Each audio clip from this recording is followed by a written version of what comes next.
राधे राधे दोस्तों। एक बार की बात है, एक आश्रम रहता है जिसमें गुरु रहते हैं और उनके कुछ शिष्य रहते हैं। गुरु अपने शिष्यों को एक मंत्र बताते हैं कि बेटा कण कण में भगवान होते हैं, ये बात हमेशा याद रखना। ठीक है, तो उनका एक बहुत भोला शिष्य रहता है, वो उनकी इस बात को रट लेता है कि गुरुदेव ने बोला है कण कण में भगवान होते हैं भाई। बस इसी बात को मानते हुए वो एक दिन एक बाजार में जाता है कुछ सामान लेने। उसी बाजार में क्या होता है कि एक हाथी रहता है, वो पागल हो जाता है। पूरे बाजार में भगदड़ मच जाती। उस हाथी पे बैठा महावत चिल्लाता है, हाथी पागल हो गया है, पागल हो गया है, दूर हट जाओ।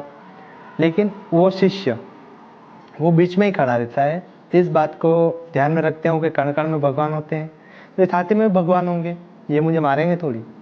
परिणाम क्या होता है कि वो हाथी उसको चोटिल कर देता है।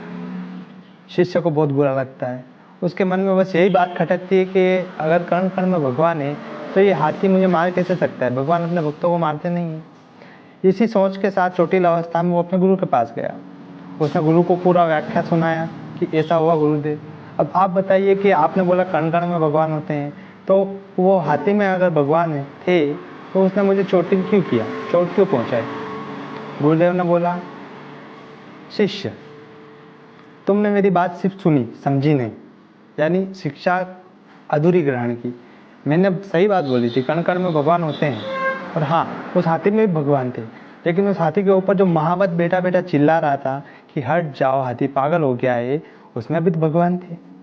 लेकिन तुमने उसकी बात नहीं सुनी, तुमने अधूरा ज्ञान अपनाया। इसका परिणाम ये होगा कि आज तुम चोटिल अवस्था में हो।